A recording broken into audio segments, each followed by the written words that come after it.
আসসালামু আলাইকুম everyone, welcome back to my channel. আপনারা সবাই কেমন আছেন? আলহামদুলিল্লাহ আমি ভালো আছি। তো আপনাদের মাঝে আজকে নিয়ে আসলাম সহজ একটি রেসিপি।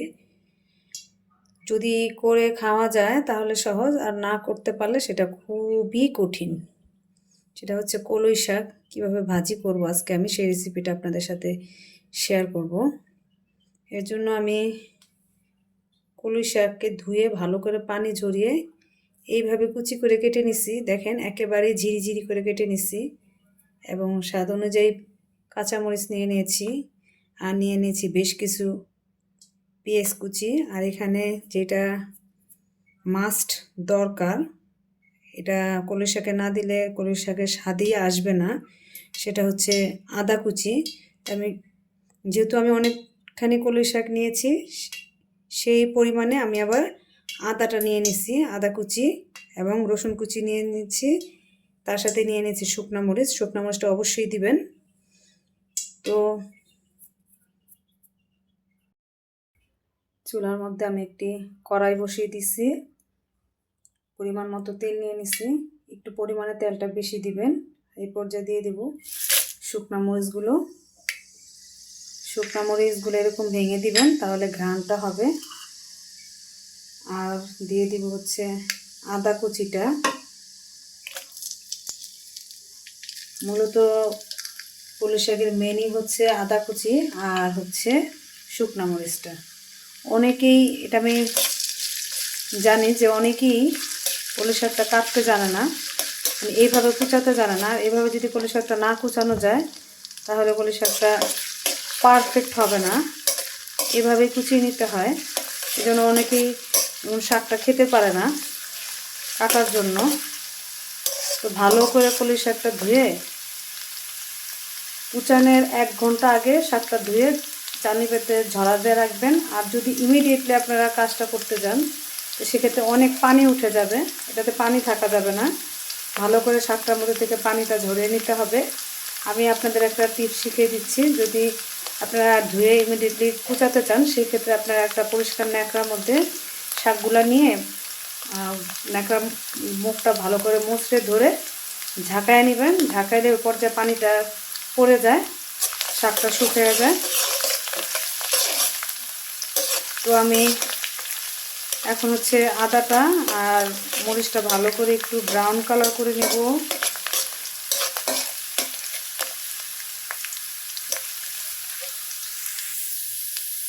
আদাটার আর হচ্ছে শুকনো মরিচটা ব্রাউন কালার হয়ে গেছে। এখানে আমি পেঁয়াজ আর রসুনটা দিয়ে দিব। আর হচ্ছে যতটুকু পারেন সম্ভব আদাটা ভালো করে জিরি করে নেবেন।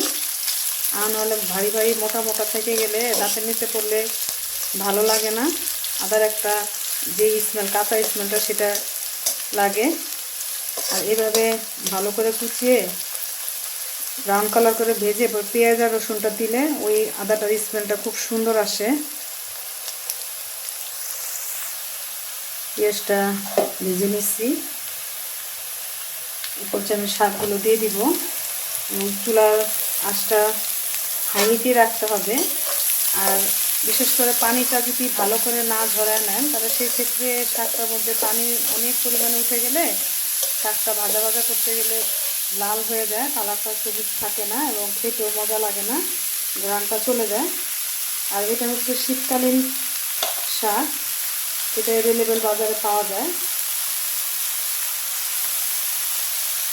আমার এটা হচ্ছে খেতে তোলা, অনেক সময় বাজারে পাওয়া যায় বড় বড়। এটা আপনারা নরম যতটুকু অতটুকু নিয়ে বাকি শক্ত অংশটুকু ফেলে দেবেন।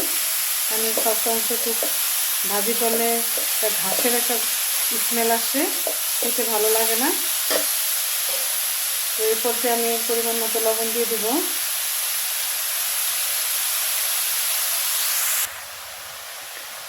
বেশিরভাগ মানুষই কলই শাকটা করতে জানে না। করতে না জানলে তো অবশ্যই তারা রান্না করেও খেতে পারে না। যারা না পারেন তাদের জন্য একমাত্র আমার এই রেসিপিটা। ভালো করে মুঠের মধ্যে ধরে কুচায় নেবেন সুন্দর করে, ঠিক এইভাবে। এবং এটা হাই হিটে জাল করে ভাজিটা করতে হয় আর খুব নাড়াচাড়ার উপরে রাখতে হয়।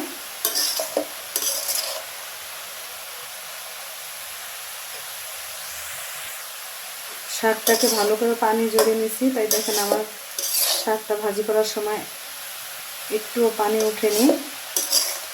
আর পানি উঠলে পানিটা জাল করে শাকটা ভাজা ভাজা করার সময় শাকটা লাল হয়ে যায়। বারবার বলছি যে এটা যেন না হয়, তাহলে কলি শাকের কোনো টেস্টই পাবেন না।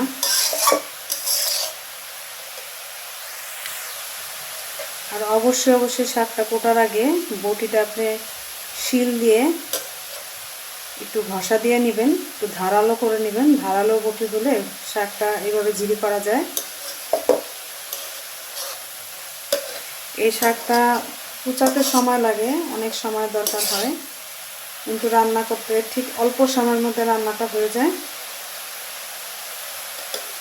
আর এটার সাথে যদি আবার একটু মাছ ভাজা থাকে তাহলে তো কথাই নেই।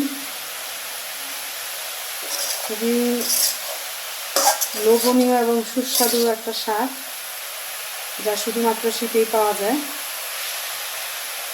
আপনারা কারা কারা এই শাকটাকে কী নামে চিনেন অবশ্যই আমাকে কমেন্টে জানাবেন। আমার মনে হয় এটা কলি শাক নামে পরিচিত, তারপরও এক এক অঞ্চলে এক এক নামে এক একটা জিনিসের নাম বলে। অবশেষে কলি শাক ভাজিটা রেডি হয়ে গেছে। দেখেন কত সুন্দর সবুজ আসছে এবং পানি টেনে ভাজা ভাজা হয়ে গেছে। আমার এটাতে পানি উঠে নেয়, যেহেতু আমি ভালো করে পানিটা জড়িয়ে করে শাকটা ফুটিয়ে নিয়েছি। কলি শাকের স্মেলটা এত ভালো লাগে। আমার মতো করে কার কার কলি শাক এত প্রিয় কমেন্টে অবশ্যই জানাবেন। এখন চুলা থেকে নামিয়ে নেব। কলি শাক ভাজিটা হয়ে গেছে। তো এইভাবে আপনারা বড় একটা প্লেটে ঢেলে একটু নেড়ে চেড়ে দিবেন। কলি শাকের স্মেলটা এত ভালো লাগে। আমার মতো করে কার কার কলি শাক এত প্রিয় কমেন্টে অবশ্যই জানাবেন। এখন চুলা থেকে নামিয়ে নেব। কলি শাক ভাজিটা হয়ে গেছে। তো এইভাবে আপনারা বড় একটা প্লেটে ঢেলে একটু নেড়ে চেড়ে দিবেন। খোলামেলা রাখলে কি হয়, ঠান্ডাটা হয়ে যায় তাড়াতাড়ি। আর যদি গরমের ভাপটা থাকে বাটিতে রাখেন বা জাতা দিয়ে, তাহলে গরমের ভাপে শাকটা লাল হয়ে যায়। আর একটাই কথা বারবার আমি বলছি যে কলি শাকটা যখন লাল হয়ে যায় বর্ণটা, তখন কলি শাকের কোনো স্মেলই থাকে না। সবুজ বর্ণ করে রাখতে হয় এটাকে। তো যারা তখন আমার এই সস্তা ভিডিওটা দেখেছেন, যাদের যদি ভালো লেগে থাকে তাহলে অবশ্যই একটা লাইক দিয়ে দিবেন। তো আজকের মতো এখানে বিদায় নিলাম। আমার পাশেই থাকবেন, আমার জন্য দোয়া করবেন। আল্লাহ হাফেজ।